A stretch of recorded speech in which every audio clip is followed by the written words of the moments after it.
In this video, let me show you how to enable car lock sound effect in Dongfeng Box.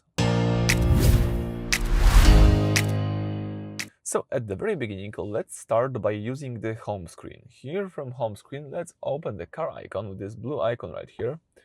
Then from the following list, all you need to do is scroll down to sound and display, and then under exterior sound, you've got this car lock sound effect function.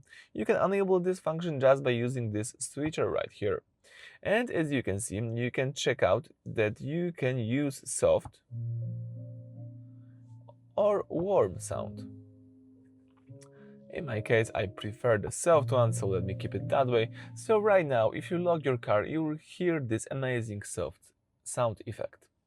So that's it for this video. Thank you for watching and leave thumbs up under the video.